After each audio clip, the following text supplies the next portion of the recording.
سلام بچه‌ها، امیدوارم حالتون خوب باشه. امروز می‌خوایم یه تکنیک موثر و مفید در درس ریاضی واسه آزمون نمونه نتیجه‌شان بپردازیم که میتونه تاثیر خوبی داشته باشه در نتیجه. تکنیک عدد گذاری به این شکله که بعضی وقتا شما میتونید از گزینه هاتون یه سری عدد بردارید و وارد معادلات سوالتون بکنید که به این شکل میتونید به جواب برسید. حالا هم نمونه دولتی هم تیزوشان و البته که حالا سال اخیرم که هم نمونه و هم تیزوشان داخل یه دفترچه بودن، میریم نگاه میکنیم که ببینیم آیا میتونه این تکنیک کمک کننده باشه یا خیر. بعضی وقتا هم لازم نیست از گزینه ها عدد بدیم. حالت دوم که اینجا نوشتم، به دلخواه خودتون عدد بدید. حالا بریم ببینیم که چطور میشه ازش استفاده کرد. من دفترچه آزمون نمونه 402 و 403 رو آوردم واسهتون که میخوام از این دفترچه سوال حل کنم. بعدش هم ان میریم از دفترچه تیزوشان همین پارسال برمی داریم که خیالتون از بابتش راحت بشه. خب، سوالات ریاضی. سوال 88 کشف داده، گفته که کدوم گزینه انگار به ازای n و mش مختومه. شما بخواید خودتون حل کنید با روش خودتون ببینید چقدر طول میکشه و حالا با عدد گذاری ببینید چقدر طول میکشه. گفته که n و m اون باید مختوم باشه. بچه‌ها میدونید واسه مختوم بودن یکی از شروطش اینه که 3 و 7 تو مخرج نباشه. اگه باشه کار خراب میشه. به جای n ما یک میذاریم. 3 به توان یک میشه 3. باز هم 3 تو مخرج میمونه، پس یک عدد خوبی نیست. در نتیجه گزینه های 1 و 3 خط میخورن. بین گزینه 2 و 4 n صفر صفر بذاریم n به توان صفر میشه 1. اوکیه، پس n صفر باشه حل. 3 به توان -4 میشه 1/81. 81 بعدتر وارد کسر اصلی بشه میره داخل صورت، پس مشکلی نداره، مخرج اون 81 نمیمونه. پس n منفی یک چهار منفی چهارم هم منفی 4 هم عذرخواهی میکنم اوکی و هیچ اشکالی نداره. باید بریم سراغ m ببینیم که m بهمون چی میگه. اگه m رو -2 بذاریم اینجا، m رو -2 بذاریم علاوه 4 میشه m به توان 2 برابر با 49. باز هم یه ریشه یه عامل 7 داخل کسرمون وجود داره. پس گزینه 4 هم گزینه خوبی نیست و طبیعتا باید گزینه 2 باشه. حالا واسه اینکه مطمئن بشیم گزینه 2 رو هم چک می‌کنیم. m به توان -4 و علاوه 4 میشه m به توان 0. حالا جای m هم که خب 7 باید می‌ذاشتیم. البته اینجا 7 که طبیعتا حاصل هم میشود 1. پس گزینه 2 گزینه درستی هستش.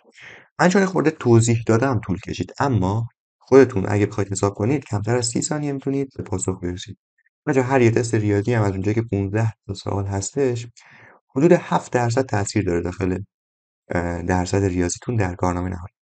پس شما توی یه دقیقه تونستید 7% نموداراتیتون رو 7% ریاضی نموداراتی یا تیپچارتون رو بگیرید. خب سوال دیگه آیا میتونید استفاده کنیم؟ بله میتونید. گفته که کدام یک از خطوط داده شده یعنی این گزینه ها خط فلان رو در نقطه‌ای به عرض 5 قطع میکنه. خب یعنی اینکه ما عرض رو باید 5 بدیم که ببینیم طولش چقدر میشه. y رو 5 میدیم 2x منهای 15 برابر با 5. x به دست میاد 10. خب x که به دست اومد 10 میریم تو گزینه‌ها نگاه میکنیم میبینیم کدوم گزینه است که اگه ما بهش x رو 10 بدیم به همون y 5 میده یا برعکس y 5 بذاریم x 10 بدیم، هیچ فرقی نمیکنه. گزینه اول 2 ضرب در 10 منهای y مساوی به 15. اگه حساب کنیم به این نتیجه میرسیم که y میشه 5. خب گزینه یک میتونه گزینه درستی باشه. بچه‌ها بعضی وقتا هستش که با عدد اولی که تو عدد گذاری میذارید ممکنه دو تا گزینه درست باشه. باید برید سراغ عدد دوم. حتی اگه بعد از عدد دوم هم نتونستید به یک گزینه برسید باید برید سراغ عدد سوم و همینطور چهارم و پنجم. ولی خب معمولا دیگه با عدد اول دوم نهایتا سوم دیگه به جواب میرسید. دیگه خیلی باید کم شانس باشید که عدد سوم یا چهارم بکشه.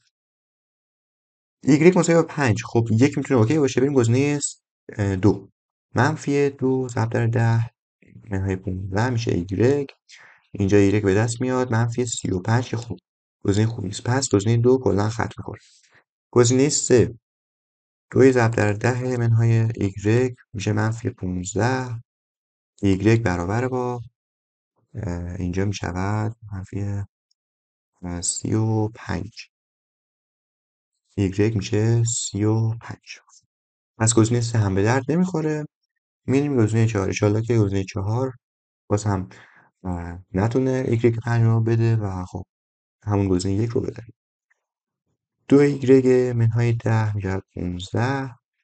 2 ایگرگ میشه 25 و ایگرگ هم میشود 12. پس گزینه 4 هم به درد نمیخوره و گزینه 1 جواب ما هستش. بچه‌ها خودتون کلا خودتون رو قاضی کنید ببینید که چقدر کلا طول کشید اگه بخواید حل کنید. من میگم نهایتا 30 ثانیه 45 ثانیه سال 88 و همینطور 45 ثانیه هم سال 95. مجموعاً تو 1 دقیقه و نیم حدود 14% آزمون نمونه دولتی و تیتروشانتون رو تونستید پاسخ بدید. البته این دفترچه آزمون نمونه دولتی بودش. میخوام تیتروشان هم واسهتون بیارم که ببینید در اون هم جواب میده یا خیر.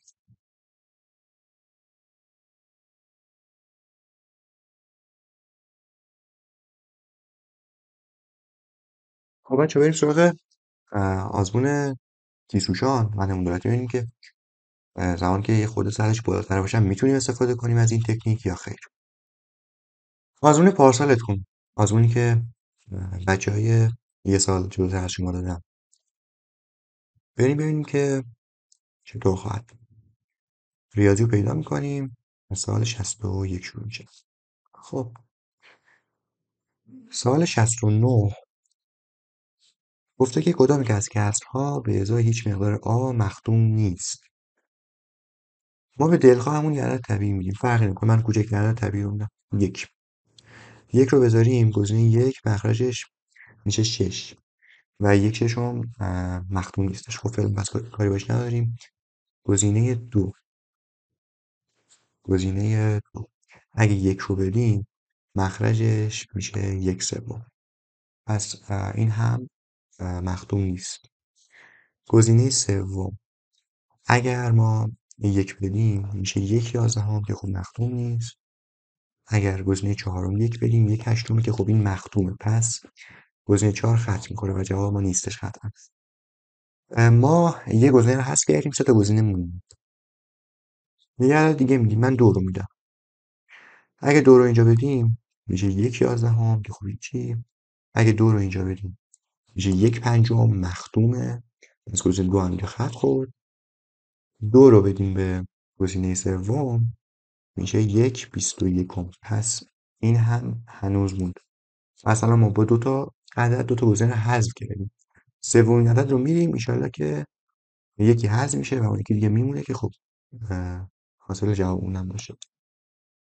اگه 3 رو بدیم به گزینه 1 1 تقسیم بر به جای آ3 بذاریم 15 برای 1 16. 1/16 که خب این در واقع 1 هم مخروم شد. پس فقط حاصل گزینه 3 خواهد بود. حالا من 3 رو داخل این گزینه 3 هم بذارم ببینیم چی میشه. 1/31. خب اینم آزمون تیتروشان کمتر از 1 دقیقه. اگر که قرار نباشه توضیح بدم میتونستیم به پاسخ برسیم.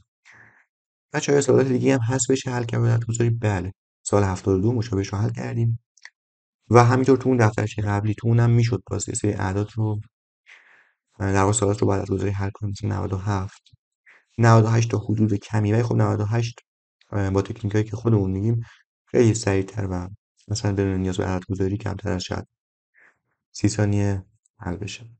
میخواید مثلا به عنوان مثال حالا غیر عدد گذاری من حل کنم؟ تو باقی مانده ها میگیم ریشه این یکی رو باید بذاریم تو این بزرگه. ریشه این x منهای 2 چیه؟ 2. 2 2 توان 2 منهای 5 ضرب در 2 به علاوه آ.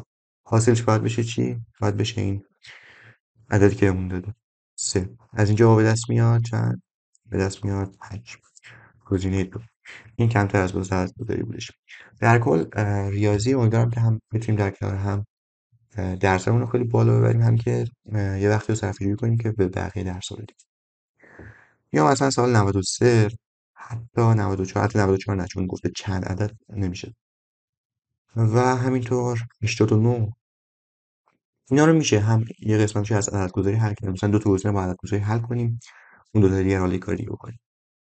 در کل تکنیک خوبیه، حتما یادش بگیر که حالا جلسات آینده ایشالا بیشتر توضیح میدم که استفاده کنید. موفق باشید، شبتون